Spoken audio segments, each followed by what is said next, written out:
D'ailleurs, vous avez vu comment Pythagore a chié sur Lucci? Vous avez vu comment il lui a chié dessus? Lucci lui a dit ouais, on veut venir. Il lui a dit quoi? Pythagore, il lui a dit hop, Coco. Moi je squatte avec Demio, qui est le meilleur épéiste au monde. Hein. Toi, à côté de lui, t'es personne. Hein. Toi, si t'es pas content, tu dégages. Vous savez comment il lui a chié dessus?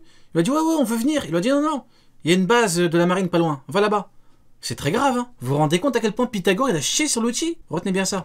Seigneur Pink, un fruit adéquat à ses pouvoirs lui permettant de réaliser le karaté des hommes poissons même sans être dans l'eau. Cependant, est-ce que du coup les autres Shichibukai auront comme Kuma a le Niku Nikunomi? Est-ce que c'est parce que c'est Kuma et que c'est un cobaye depuis des années? On ne sait pas. Est-ce que les séraphins auront les pouvoirs des Shichibukai? Mais alors si c'était le cas, cela expliquerait peut-être les agissements de Barbe Noire au chapitre 1059 qui, étant venu choper le... Regardez comment Barbe Noire allume un niveau intermédiaire. Regardez, hop là, il la chope par le cou. Facile. De Barbe Noire au chapitre 1059 qui, étant venu choper...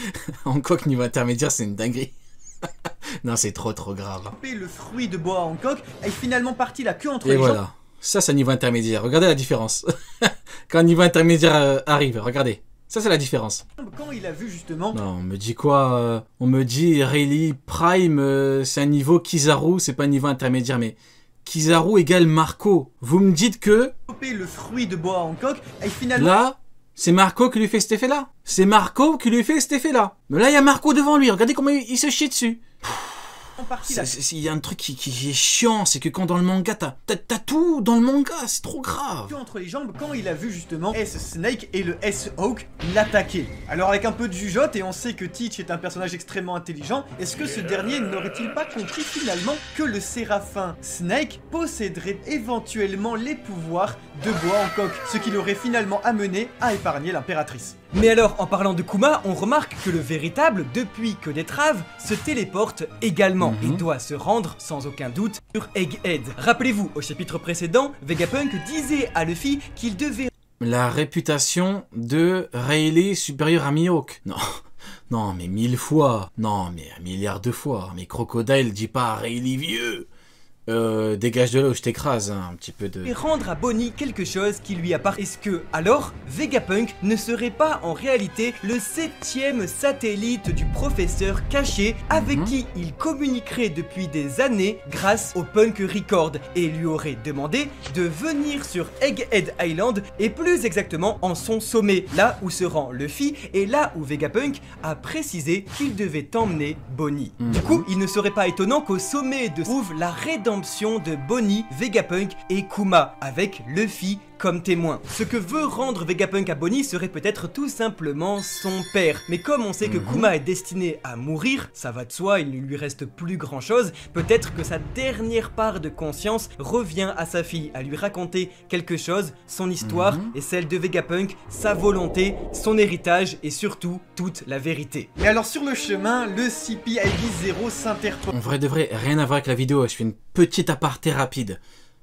Kizaru, Akainu, Okiji sont des amiraux. Pour ramener 2 nouveaux amiraux, donc des équivalents, ils sont partis te chercher un aveugle dans une campagne et Aramaki dans je ne sais quel bordel, dans je ne sais quel coin. Dans la nature, ils ont trouvé 2 mecs capables de représenter ce qu'ils représentent. Comment peut-on me dire que ces mecs-là ont le niveau de Rayleigh? Vous vous rendez compte ou pas? Rayleigh! Comment peut-on décemment dire que ces mecs-là ont le niveau de Rayleigh? Ils les ont trouvés dans la nature. Rayleigh, il était dans l'équipage de Roger, c'était le second. C'est trop grave. Allez, parlons de Rob Lucci. Parlons de Flop Lucci, parce que, bien évidemment, on est en 2007. Mais alors avant de parler... Il y a René Latop et tout, 2007 là. Parler de leur action directe sur l'île, Flappy Bird, il y a tout là. Quelque chose de très étrange est en train de se produire. En effet, en abordant l'île, Rob Lucci interroge Pythagore. Il lui dit, il y a le CP5, le CP8, il y a tout le monde qui est passé, personne n'est revenu, c'est vous, vous y êtes pour quelque chose. Ce à quoi Pythagore et surtout Lilith, qui semblent extrêmement sincères dans leur démarche, puisque Lilith est le pan de colère qui habite Vegapunk, lui dit, nous on y est pour rien, vous avez qu'à venir, venez vérifier. Oda montre qu'ils ont absolument rien à se reprocher parce que justement ils invitent les gens à montrer qu'ils sont blancs comme neige. Pythagore, pour se justifier, dit qu'ils ont tous vu les navires quitter l'île. Et alors là, c'est quand même trop fort Pythagore, hein, très mystérieux. Ce qui est étrange, c'est que cela signifie que les navires ont été interceptés, mais au-delà de Egghead. Est-ce que le gouvernement les exécute de peur qu'ils aient appris quelque chose de trop important sur Egghead, à savoir que c'est le risque zéro, si vous venez de Egghead, vaut mieux que vous soyez mort. Ou alors est-ce que, tout simplement, en se dirigeant sur l'île de la connaissance, on ne reviendrait pas plus informé, plus libéré sur le monde et ses questionnements, et que du coup, même le CP8, le CP5 ou je ne sais quoi, peut-être changerait de bord, et qui n'ont plus envie de tenir leur fonction. Est-ce que alors c'est ce qui pourrait se passer pour le CP0? On l'a vu dès Onigashima ou dès leur... Déjà, comment Rob Lucci a pu avoir une promotion alors que le mec il a perdu? Regardez la différence entre un Yonko et le GM ou la marine. Big Mom, t'as l'autre qui a perdu. Comment il s'appelle Snake. Snake? Oh ok, ben c'est bien ça, ok. Putain, je me suis dit, putain, je peux pas oublier son nom.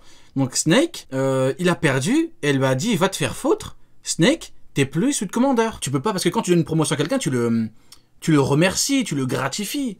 Comment il a pu avoir un boost dans sa carrière, lui? Dans sa carrière frauduleuse, Rob Lucci? C'est trop grave. Venu avec le Séraphin. Putain, c'est bizarre, il a mis des claques à Kaino, quoi.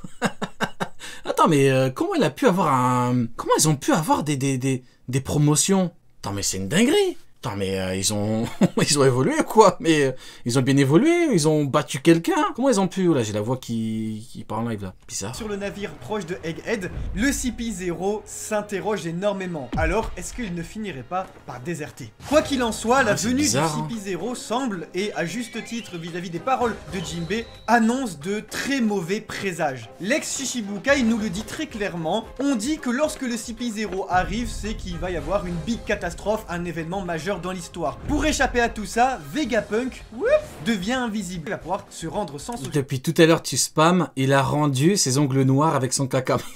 Qu'est-ce que tu veux que je te réponde, mon ami? Qu'est-ce que tu veux que je te réponde? C'est une dinguerie ce que tu me proposes là.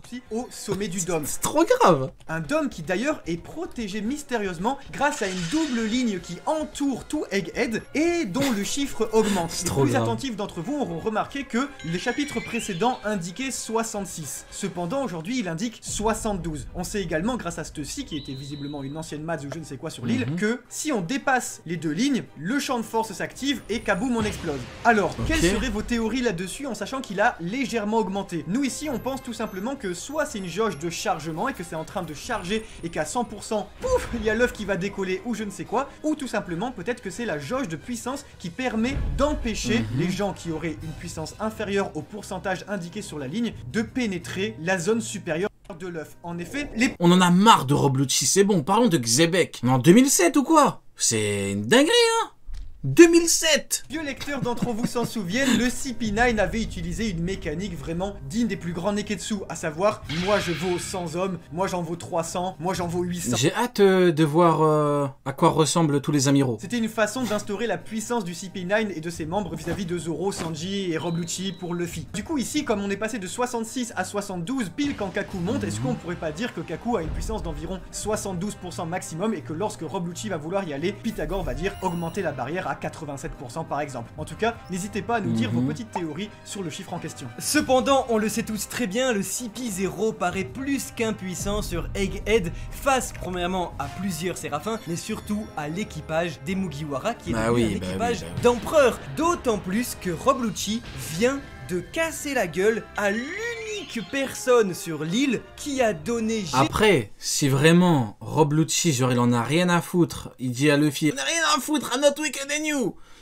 c'est que, bon en fait, le mec, si vraiment il se dit qu'il peut gagner, c'est dans la lignée de Aramaki, c'est les gens stupides, hein, je suis désolé. Hein. Généreusement... Si vraiment Rob Lucci croit qu'il peut gagner, c'est qu'il est stupide, c'est tout.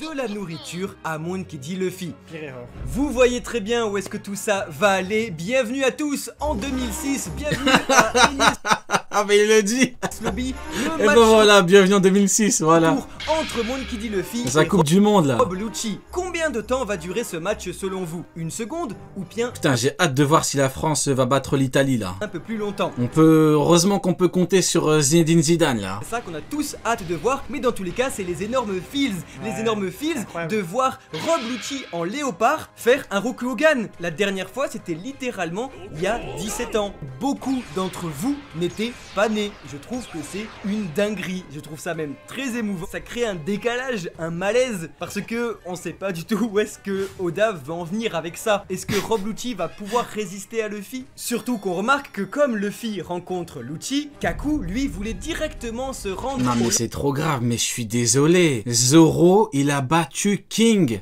Et t'as quoi? T'as Kaku? Non, c'est trop grave. Labo Phase, là où se trouve Zoro. Si il retente sa chance, peut-être que les deux vont se retrouver. Et alors encore une fois, immense dinguerie. Moi c'est exactement Non, là mais avec vous ce chiez combat-là dessus, que là. j'ai découvert One Piece et que je suis tombé amoureux de Roronoa Zoro. Ce serait incroyable de revoir Kaku et Zoro, d'autant plus qu'ils avaient une petite amitié rivale. C'est le seul de tous les membres du Cypher Paul 9 qui avait donné sa clé On passe du dragon au léopard. volontairement. C'est vraiment trop épatant pour nous, juste personnellement, c'est un vrai petit cadeau parce Non, Oda se fout de notre gueule là. Là, il se fout de notre gueule. Il rigole avec nous là, c'est sûr. Hein. Il rigole avec nous et il se dit bon, je vais faire de grosses dingueries dans quelques semaines. Allez, je vais rigoler un petit peu, je leur mets du Rob Lucci pour que tout le monde câble et après je ramène du lourd. Là, c'est sûr, il se fout de notre gueule. Là. Parce qu'en 2006, c'est à partir de cet instant-là, c'était il y a plus de 16 ans, on avait 10 ans, et on a découvert One Piece avec ce léopard trop classe qui faisait sa case, avec tous les Mugiwara, et Shiro Oda écrivait ça en temps réel. Je trouve ça trop touchant parce que vraiment, il dessinait et on savait pas comment est-ce que Luffy allait battre Rob Lucci. C'était un grand moment, vraiment, c'était suivre ça, c'était trop terrible, c'était un arc majeur pour One Piece, et à partir de là... Par contre, ne venez plus jamais me dire que Oda veut terminer OP rapidement. Je ne veux plus jamais entendre de « Oui, mais Oda veut terminer rapidement ». Non, il a ramené Rob Lucci. Hein. On passe de Kaido à Rob Lucci. Ne venez plus me dire qu'il veut terminer rapidement. Ça va se terminer dans 10 ans. On va encore manger longtemps. D'ailleurs, ça a fait rentrer One Piece. Prochain chapitre, il va ramener Kuro, il va ramener Don Krieg, il va ramener Arlong. Dans les hautes C'est sphères trop du shonen, grave. Ça a tout fait éclater. Si vous étiez là à l'époque, vous savez combien c'était chaud bouillant, c'était unanime. Et c'est la même histoire. Eiichiro Oda a fait un truc assez unique quand même, c'est qu'il fait revenir un méchant iconique, mais cette fois c'est pas pour dire Mugiwara, on va devenir alliés, tout ça. C'est bizarre de pas l'articuler en tant qu'allié. Là, c'est quelqu'un qui veut dire ouais, on va se refoutre sur la gueule. 100% des lecteurs sont d'accord pour se dire qu'il va se faire laver. C'est trop excitant et pourtant ils sont là. Luffy a dit l'homme au pigeon. Si vous étiez là, c'est vraiment on insiste, mais si vous étiez là, votre cœur il avait boum boum boum, l'homme au pigeon. Pour tous ceux qui ont vécu Alabasta en temps réel, personne ne pouvait se douter qu'un jour Crocodile allait sauver Monkey D. Luffy sur Marineford. Bientôt nouvelle décennie, hein. Bientôt on arrive en 2010 les gars. Là on est en 2007, bientôt 2010 ça arrive les gars.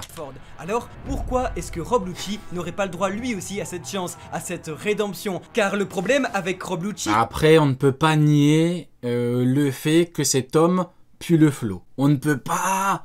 Voilà, ça c'est... Personne te dira qu'il a pas de flow après, c'est un fait. Contrairement à tous les autres antagonistes, c'est que comme il reste dans sa peau, Après, dans le son mec, caractère, il risque de très mal vieillir. Et pour gagner en crédibilité, a besoin, comme tous ses confrères qui se sont fait casser la gueule par Luffy, de devenir un allié. Après, bien évidemment, un combat, un affrontement, il se rendrait... Fais un sondage de flow entre Rob Lucci et Mihawk. Dans le chat, si Amodo peut faire un sondage en termes de flow, de charisme ou flow, comme vous voulez. Mihawk versus Rob Lucci.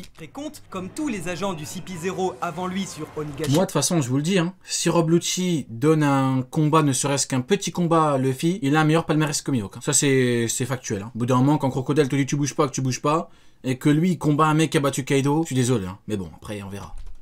Comme Maha, comme Joseph, et comme lui-même se rendait compte en arrivant sur Egghead Island, peut-être qu'avec l'aide de Kaku et Kaku, l'aide de s'il te Stussy, plaît. et surtout le mystère des bateaux qui auraient disparu, sans que ce soit la faute ni des Mugiwara, ni de Vegapunk, peut-être que Rob Lucci pourrait comprendre que Luffy a raison. Ok.